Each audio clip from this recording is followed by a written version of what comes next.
When President Ramaphosa announced the lockdown,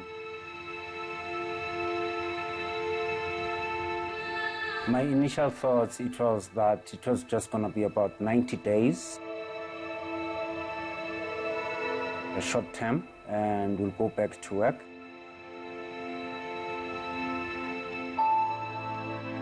But when it kept on being extended, that's when reality kicked in.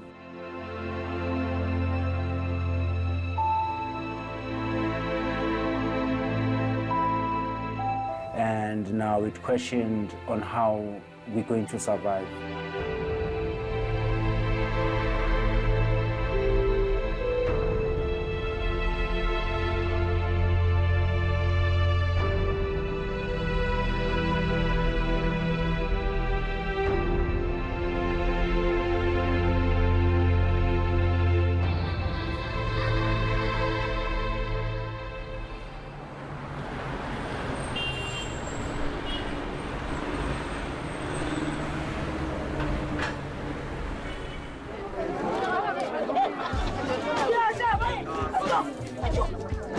And they gathered around in the famous street which is called Villarati Street. This is Johannesburg resident Zongezile Makhubu a few years before COVID-19 hit the world. By profession, he's a tour guide receiving visitors from countries like Germany and the United States. My own personal favorite experience is doing tours with famous celebrities. But on the tourist point of view is for them to learn a lot about the country. And the nice thing, some of them, they come as tourists, they end up being investors, and they end up staying in South Africa. The National Coronavirus Command Council has decided to enforce a nationwide lockdown for 21 days with effect from midnight on Thursday, the 26th of March. This is a decisive measure. But when President Cyril Ramaphosa made this historical announcement, the tourism industry ground to a halt.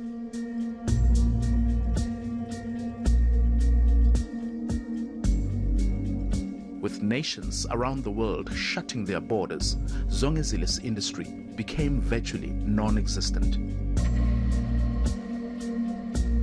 Overnight, at least 300,000 jobs in the tourism sector evaporated. I had to downgrade a lot of things, from where I used to stay to actually save that money and able to come back home and try to survive from being home. And also, it's bad in a sense because now it makes you to recreate yourself and find ways of survival. And this is one of those ways. From a tour guide to a tattoo artist. Not only that, Zongezile also helps his fiancée with her fashion designs.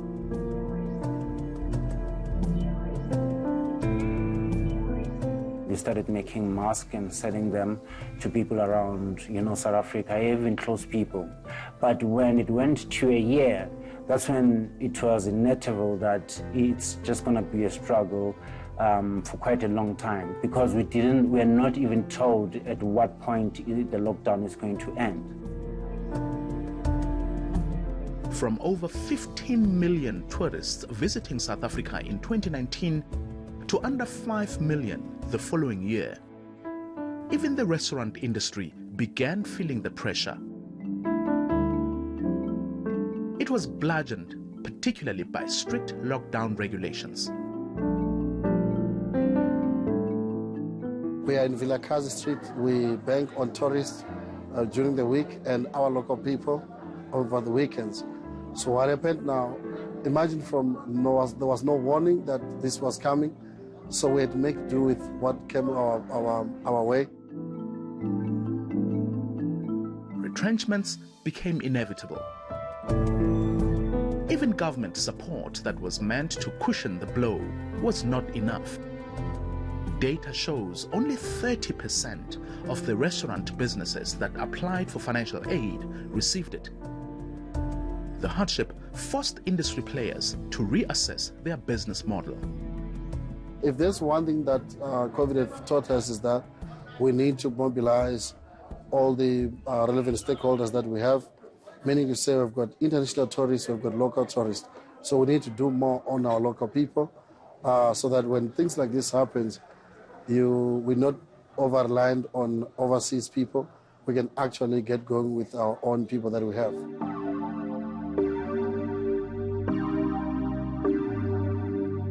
And of course, the arts sector wasn't spared. Katlego Mlangeni, popularly known as KG the Vibe, went from securing up to 15 gigs per week to sitting at home.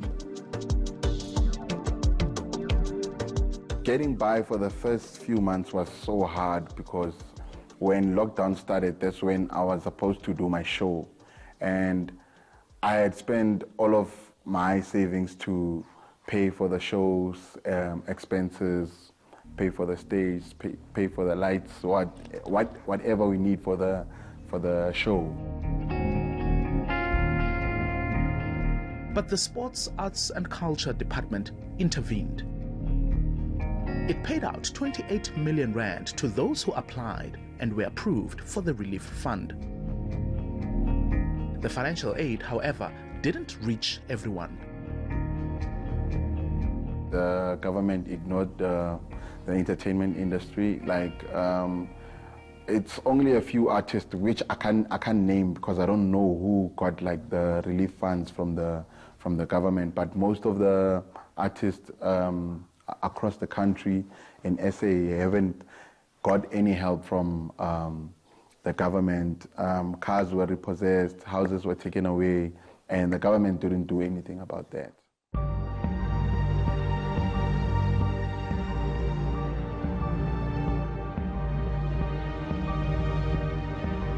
At the height of level 5 lockdown, South Africa's economy was hanging by a thread.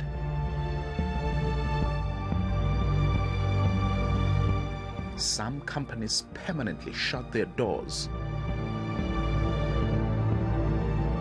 Over 2 million people lost their jobs barely months into the pandemic.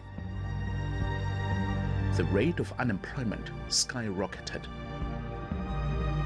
It became an economic disaster the world last witnessed during the Great Depression of the 1930s.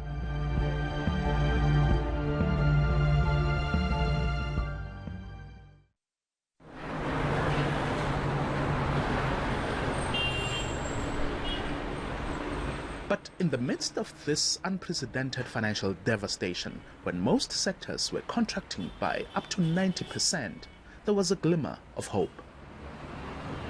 Telecoms, along with digital technologies, moved in the opposite direction. Here is a perfect example, a grocery delivery service called Zulzi. While some businesses were filing for bankruptcy, this startup benefited from the new way of life.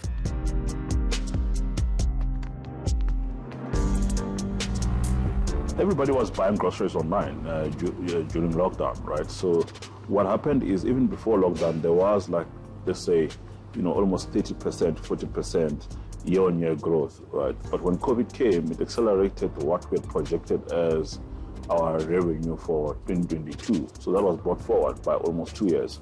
So a lot of customers were really relying on their, buying groceries online. Here's how Zulzi works. You order your groceries through an app and pay online. Your message will then be received at this call center before it goes out to a Zulzi employee who will do grocery shopping on your behalf. The items will then be delivered at your home. With many people terrified of contracting the virus, such services became appealing, hence their growth. We had to increase capacity as quickly as possible, and then also change the systems during the same time as well, right? You can just imagine if you're used to doing 300 to 500 orders a day, and all of a sudden now you have to do almost over 3,000 orders a day. And then it means the system had to change as well in terms of like how we break down the hub. Coming up after the break, dealing with personal grief. There was nobody for me to speak to. Nobody had been through the situation. And the politics of lockdown. We didn't have to go as far as level 5.